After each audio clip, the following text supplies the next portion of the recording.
जय जय शंकर नमामि शंकर, जय शिव शंकर नमामि शंकर। परम ईश्वरा श्री स्वामी समर्थ, श्री स्वामी समर्थ। भूजल पालक तेज विधायक मोक्षदायका श्री स्वामी समर्थ। मोक्षदायका श्री स्वामी समर्थ, श्री स्वामी समर्थ, श्री स्वामी समर्थ, श्री स्वामी समर्थ, श्री स्वामी समर्थ, श्री स्वामी समर्थ, श्री स्वामी समर्थ, श्री स्वामी समर्थ, श्री स्वामी समर्थ। श्री स्वामी समर्थ। स्वामी भक्तांनो, असं म्हणतात की कोणत्याही गुरुच्या सेवेत आपण आलो की ते गुरु आपल्या प्रिय भक्ताला त्यांच्या एखाद्या शिष्याकडे सोपवतात आणि सांगतात की आजपासून याची काळजी घेणं ही तुझी जबाबदारी आहे। आता यात किती तथ्य आहे किंवा नाही हे मला खरंच माहिती नाही, कारण मी एक सामान्य सेवेकरी आहे। पण एवढं मात्र खात्रीने सांगू शकते की आपल्या आयुष्यात येणारे गुरु आणि त्यांचे प्रिय शिष्य हे त्यांच्या स्वतःच्या मर्जीनेच येतात। साधारण 2001 साली मी श्री शंकर महाराज समाधी मंदिर धनकवडी येथे दर्शनासाठी सहजच गेले होते। तोपर्यंत श्री शंकर महाराज कोण होते, ते कसे दिसतात, त्यांचे गुरु कोण, त्यांचं कार्य काय आहे याबद्दल मला काही म्हणजे काहीच माहिती नव्हती बरं का। पण अनायसे पद्मावती नगरच्या त्या भागातून जाताना या मठाबद्दल मी वाचलं आणि असं वाटलं की कोणत्या तरी देवाचं मंदिर आहे ना, मग जाऊन पाहूयात आणि दर्शनही घेऊयात। पण नेमकी ती दुपारची वेळ असल्याने आणि ही गोष्ट 2001 सालची असल्याने मंदिर बंद होतं। त्यामुळे मी बाहेरूनच नमस्कार केला आणि तिथून निघाले। म्हणजे त्यावेळेस मला शंकर महाराजांचे दर्शन न मिळाल्याने ते कसे दिसतात हे त्यावेळेस मला समजलेच नाही। त्यानंतर 2019 मध्ये बारामतीहून पुण्याला आम्ही शिफ्ट झालो। मनात कुठेतरी होतं की जाऊया का शंकर महाराजांच्या त्या मठात, पण तरीही का कोण जाणे तो योगच येत नव्हता आणि मी सुद्धा आवर्जून प्रयत्न करीतच नव्हते म्हणा। पण 2021 साली जेव्हा मी खऱ्या अर्थाने मनापासून श्री स्वामी समर्थांची सेवा करू लागले, तेव्हा श्री शंकर महाराजांचे भक्तांना आलेले अनुभव मी यूट्यूबवर पाहिलेले होते। त्यामुळे कधी एकदा मी त्या मंदिरात जाते असं मला झालं। एके दिवशी रविवारी सकाळी लवकरच सहकुटुंब तिथे आम्ही पोहोचलो आणि महाराजांचे दर्शन घेतले। इतकं छान आणि प्रसन्न वाटलं म्हणून सांगू। आत्तापर्यंत ऐकलेल्या मंदिर परिसरातील त्या विहिरीचे, रात्री 12 वाजता प्रत्यक्ष दत्त महाराजांचे अस्तित्व असणाऱ्या औदुंबर वृक्षाचे, शंकर महाराजांनी त्यांच्या समाधीपासून थेट ज्या मंदिरापर्यंत पाय लांब केलेले होते अशा त्या मारुतीरायांच्या मंदिराचे, स्वामींच्या अतिशय नाजूक आणि सुरेख मूर्तीचे दर्शन घेतले। शंकर महाराजांची मूर्ती तर इतकी मनमोहक आहे की असं वाटलं प्रत्यक्ष महाराजच तिथे उपस्थित आहेत। काय त्यांच्या चेहऱ्यावरील ते तेज आणि तो सौम्य आणि प्रेमळ भाव म्हणून सांगू। त्यांचे ते भावपूर्ण डोळे पाहून तर माझे मन आनंदाने भरून आले। अष्टभाव दाटून येतात आपल्या आवडत्या देवतेला पाहून हे मी अनुभवलं खरंच। या जगात सर्वात सुंदर डोळे कोणाचे असतील हा प्रश्न जर मला कोणी विचारला तर ते शंकर महाराजांचेच आहेत हे माझे एकमेव उत्तर असेल। इतके ते शांत, समईप्रमाणे तेवणारे, करुणेने परिपूर्ण असे डोळे वाटतात मला। महाराजांचे दर्शन घेऊन आम्ही तीर्थ घेतले। त्यांच्या आवडीचा तिथे कायम मिळणारा तांदळाच्या खिचडीचा प्रसादही घेतला। अनेक भक्तांची आवडीची आहे ही खिचडी, कारण इतक्या पवित्र ठिकाणी महाराजांच्या नामगजरात ती तयार होते। अन्नदानाची पावती करून आम्ही तिथून निघालो। त्यानंतर मी अनेकदा या मंदिरात गेलेले आहे। मी गेले म्हणण्यापेक्षा त्यांनीच मला बोलावले, कारण जेव्हा मी स्वतःहून याआधी जाण्याचा प्रयत्न केला तेव्हा काही दर्शन घडलेले नव्हते। म्हटलं ना, त्यांची मर्जी असल्याशिवाय ते आपल्या आयुष्यात येत नाही, ते याचसाठी। यानंतर मी शंकर गीतेचे पारायण करायचे ठरवले, पण माझ्याकडे तर महाराजांचा फोटोच नव्हता। मग अचानक आठवलं की बारामतीच्या श्री स्वामी समर्थ मंदिरात मिळालेल्या आरतीच्या पुस्तकात कव्हर पेजच्या मागे त्यांचाच तर फोटो आहे आणि मी तेच पुस्तक, तो फोटो पारायणासाठी म्हणून देवघरात मांडला। या काळात कधी कधी सिगारेटच्या धुराचा अगदी काहीच सेकंद येणारा पण तीव्र असणारा सुगंध माझ्या आसपास दरवळलेला मी अनुभवलेला आहे। स्वामी सेवेत आल्यावर हिनात्तराचा सुगंध जाणवायचाच, पण हा सिगारेटचा सुगंध मात्र शंकर महाराजांची शंकर गीता वाचताना येत असे। त्या काळी शंकर गीतेचे पारायण मी मोबाईलमध्ये बघूनच करत असे. त्या दरम्यान मी इतकी भारावलेले होते की सकाळी 3 अध्याय श्री स्वामी चरित्र सारामृताचे, दुपारी 3 अध्याय श्री गजानन विजय ग्रंथाचे आणि संध्याकाळी 3 अध्याय श्री शंकर गीतेचे असे करून मी पारायण करत असे. मला माहिती नाही अशी एका वेळेस 3-3 पारायणे करतात की नाही, पण मला मात्र अशी पारायणे केल्याशिवाय चैनच पडायचा नाही. मला आलेले श्री शंकर महाराजांचे अनुभव मी थोडक्यात तुम्हाला सांगते. कदाचित यातून एखाद्याला प्रेरणा मिळेल आणि त्यांच्याही आयुष्यात हा अवलिया येईल म्हणून. एकदा काय झालं, मी विचार केला की महाराजांच्या समाधी मंदिराच्या आवारातील औदुंबरावर दत्त महाराजांचे वास्तव्य असल्याने आपल्याला जर त्याचे एखादे झाडावरून आपोआप गळून पडलेले पान मिळाले तर किती बरे होईल ना. म्हणून असा विचार करत मी मंदिरात पोहोचले तर काय, स्वच्छ झाडलेल्या त्या आवारातील फरशीवर झाडावरून पडलेले एक मोठ्या आकाराचे पिवळसर रंगाचे ते पान मला दिसले. जणू काही महाराजांनी ते माझ्यासाठीच ठेवले होते. आता कोण काय म्हणेल आपल्या या वेडाला मला माहिती नाही, पण मी ते पान उचलले आणि पुजाऱ्याला समाधीला लावून देण्यास सांगितले आणि पर्समधून घरी आणले. घरी येत असताना मनात विचार आला की स्वामी माऊली, माझा हा वेडेपणा आहे त्यात खरंच तथ्य असेल का हो? तुम्हीच माझ्यासाठी हे पान पाठवले असेल का? तुमचे आशीर्वाद आहेत ना माझ्या पाठीशी? असतील तर प्लीज मला तुमच्या नावाची पाटी दिसेल का एखाद्या दुकानावर? तर धनकवडीपासून निघून सहकार नगर मार्गे घरी येताना सहकार नगरच्या अलीकडे किमान 3 ते 4 दुकानांवर श्री स्वामी समर्थांचे नाव स्पष्ट अक्षरात मी वाचले. खूप आनंद झाला मला ते पाहून.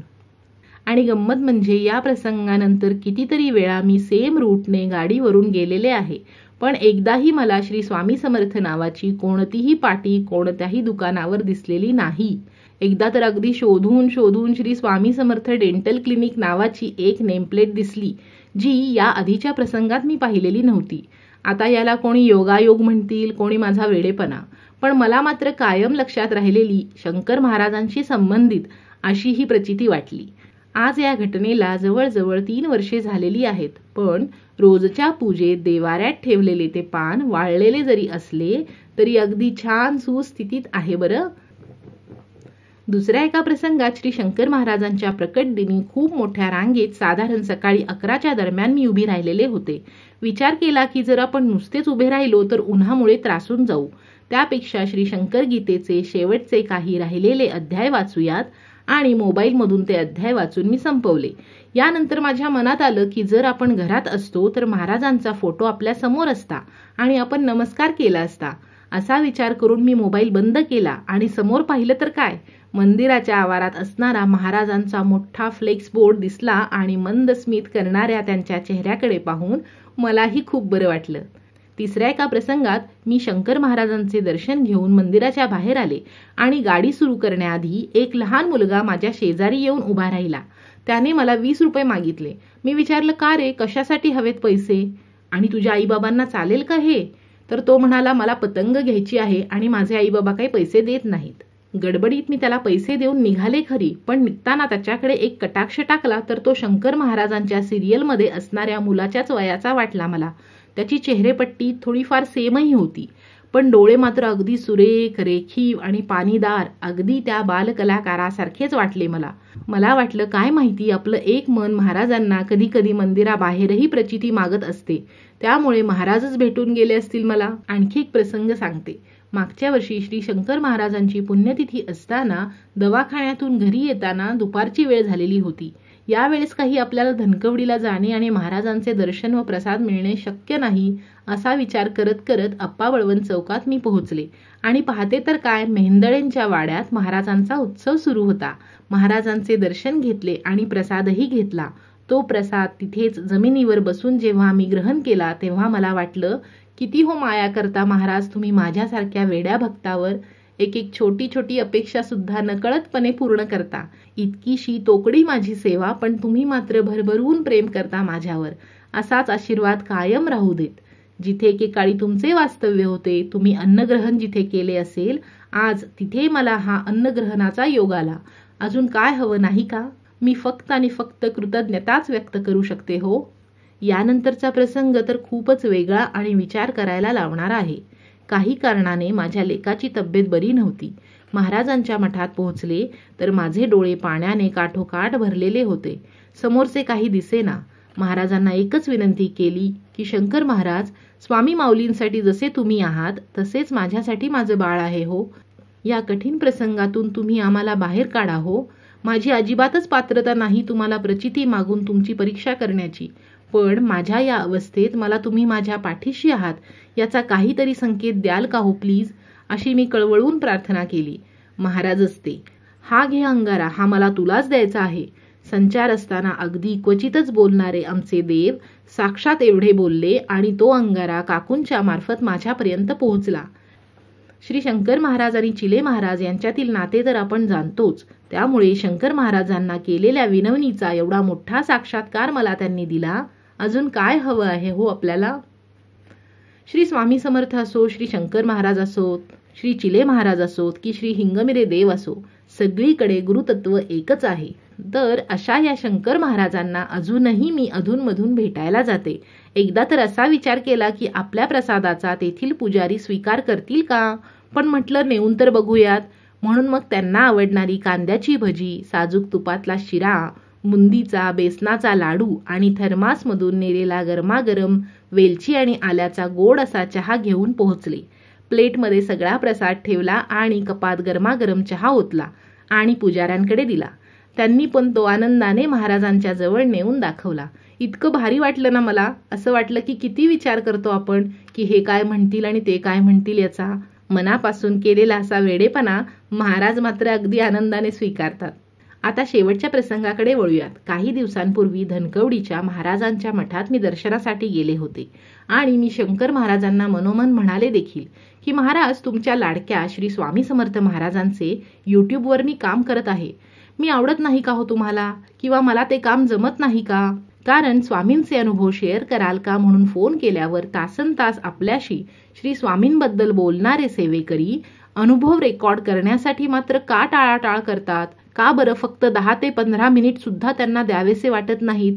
बरं ठीक आहे, तुम्ही तुमचे नाव गाव सांगू नका, अगदी प्रचितीही सांगू नका, पण निदान सेवेत कशा आलात, काय काय सेवा करता हेही सांगायला इतकी टाळाटाळ का असेल बरं? असे म्हणते मी. आणि काही दिवसांनी शंकर महाराजांची सेवा करणाऱ्या अश्विनीताई माझ्या आयुष्यात अगदी सहज येतात काय, स्वतःहून त्यांचे 101 अनुभव शेअर करतात काय आणि त्यांच्यामुळे अजितदादा सदामतेंशी माझी ओळख होते काय, हे सगळं चक्र शंकर महाराज अगदी भराभर फिरवतात. आणि हे पाहून महाराजांनी आणखीन एक खूप मोठी प्रचिती मला दिल्याचे पाहून पुन्हा एकदा डोळे भरून येतात. तर श्री शंकर महाराजांचे वास्तव्य असणाऱ्या, त्यांचे विसाव्याचे स्थान असणाऱ्या माधवनगर सांगलीच्या वैद्यवाड्याचा इतिहास, महाराजांच्या लीला, अजितदादांचा शंकर सेवक म्हणून घडण्याचा प्रवास आणि त्या मठातील विविध कार्यक्रम याबद्दल येथून पुढे येणाऱ्या व्हिडिओमध्ये आपण प्रत्यक्ष त्यांच्याच मुखातून ऐकणार आहोत. मला खात्री आहे की आत्तापर्यंत तुम्ही जसा प्रत्येक व्हिडिओला छान प्रतिसाद दिलात तसाच या व्हिडिओंना सुद्धा द्याल. या निमित्ताने साक्षात श्री स्वामी समर्थ महाराजांच्या हृदयस्थ असणाऱ्या श्री शंकर महाराज नावाच्या अवलियाचा तुमच्याही आयुष्यात प्रवेश होईल आणि तुमचेही आयुष्य नक्कीच पालटेल याबद्दल मला खात्री आहे. श्री स्वामी समर्थ. जय शंकर महाराज. तू वरदाता, तू दिनत्राता, भाग्य विधाता, श्री स्वामी समर्थ, श्री स्वामी समर्थ. तू अवधूता, सतजननाथा, शल्य विघाता, श्री स्वामी समर्थ, श्री स्वामी समर्थ, श्री स्वामी समर्थ, श्री स्वामी समर्थ, श्री स्वामी समर्थ, श्री स्वामी समर्थ, श्री स्वामी समर्थ, श्री स्वामी समर्थ, श्री स्वामी समर्थ, श्री स्वामी समर्थ.